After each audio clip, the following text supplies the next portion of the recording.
It's Valentine's Day again, at least it is at the time of recording this.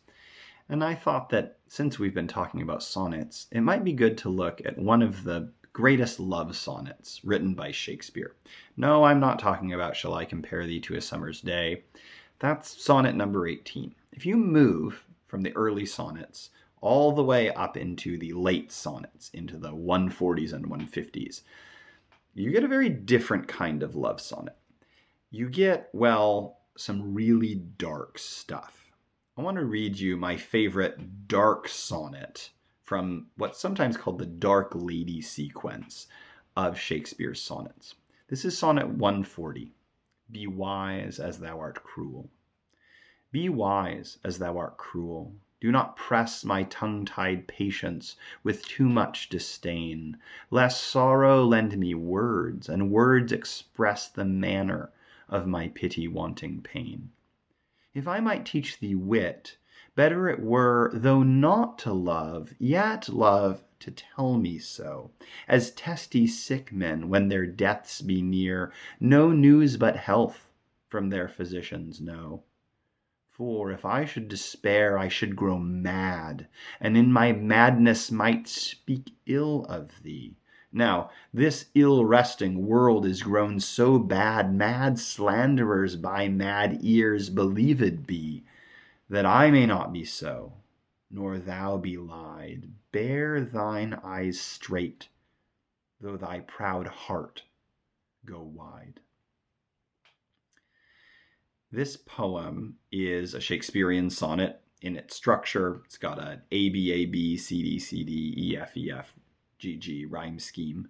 Press, disdain, express pain, were so, near no, mad thee, bad be, belied, and wide are the rhymes. It's pretty standard. It's pretty straightforward. But the content and the conceit is rather complex. Sometimes when we think about Shakespeare's sonnets moving from the kind of delightful, youthful sonnets of the early sequence to the kind of dark, twisted sonnets of the late sequence, we might think it's sort of a moving from a love poem to a hate poem. But actually, Sonnet 140 is a love poem. It's just a love poem that is spoken from a context of a really destructive and difficult romantic situation. Let's kind of look through it together. So he starts by saying, be wise as thou art cruel. Do not press my tongue-tied patience with too much disdain.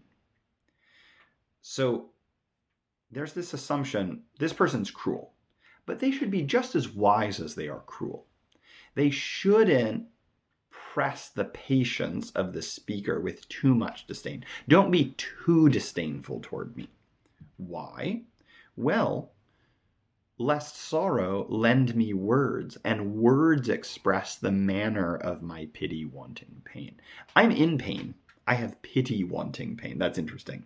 It's a pain that is looking for someone to pity it. Already that's kind of admission of a, well, pitiful state. But what he's saying is, hey, if you are too cruel to me, if you make me too sad, I might start talking about it. Why would that be a problem? Well, the speaker is synonymous with the writer here, I think. The speaker is someone who says, I don't know if you want me to write about how badly you're treating me. I don't know if you want me to tell all. If I might teach thee wit, he goes on to say, better it were, though not to love me, yet to tell me so.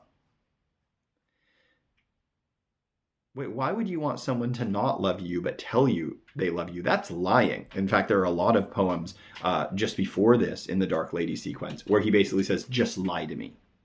It starts out like, don't flatter me, by telling me I'm good looking when we both know we're not. But maybe flatter me a little bit. Maybe don't tell me I'm old and ugly. Tell me I'm not so old and not so ugly. But here it's getting a little bit more desperate. If you don't love me, lie to me. Lie to me. Tell me you love me. And then he compares this wonderful, wonderful comparison. He brings us out of this sort of twisted love relationship. He says, though not to love, yet love to tell me so, as testy sick men when their deaths be near, no news but health from their physicians know. Yeah, I'm like the dying guy whose doctor is like, hey, he's so far gone, I'm just going to tell him he's fine. Yeah, you're healthy. Yeah, you're going to live another 20 years, but I know you're going to, be dead within the day. That's how he wants his lover to treat him. The speaker is in a desperate situation and yet still wants to be flattered and lied to because, well, then he won't. Well, what's the danger here? What's the danger? That he's going to blab? Well, no, it gets worse than that.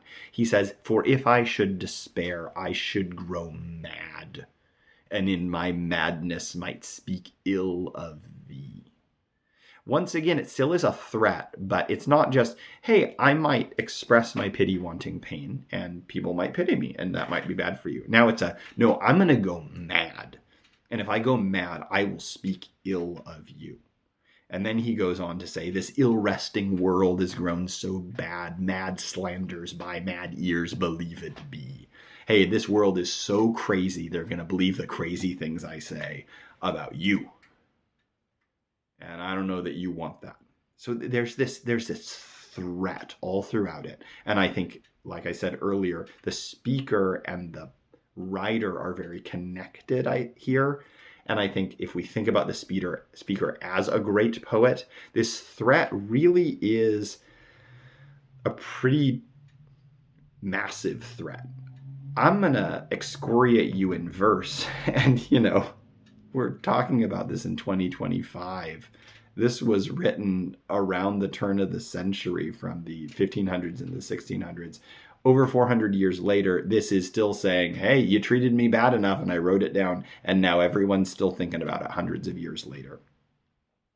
But at the end of this sonnet, it's not just like, okay, you're awful, I said it. It's still trying to give the beloved, the woman that's being spoken to, a chance to not be slandered, that I may not be so, nor thou be lied.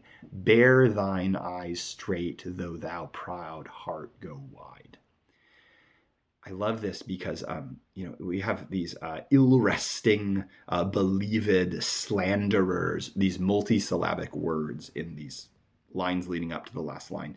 But the last line is all single syllable words, and it feels longer. It's only 10 syllables, but it feels longer and more dense than some of these other lines. Bear thine eyes straight, though thy proud heart go wide. Also, a lot of these words are stress syllables. It's not an even, da da da da da da da da da. It's more like da da da da da da da da da da. Lots of spondies in there if we're thinking about our metrical substitutions that we've talked about before. So he's saying, look, just look me in the eyes, even if your heart goes wide. And that kind of ties back to the, though not to love, yet love to tell me so. Look at me, tell me you love me, but I know you don't, and I'm going to go mad. Shakespeare gets dark. Shakespeare is someone who expresses young love and youthful love and hopeful love. I think Sonnet 66, which we've talked about before, is a good example of a sonnet where he says, look, the world is so horrible and everyone's so messed up and everyone, is cheating each other. But then I think about my love and I'm happy again. This isn't that. This is, hey, love, when I look at you, I know you don't like me. I know, there's an implication of infidelity, of cheating, that proud heart going wide. I know your heart is going to another. And if we look at the surrounding sonnets, he also knows her body is also being given to others, but he just wants to be lied to one more time. Happy Valentine's Day.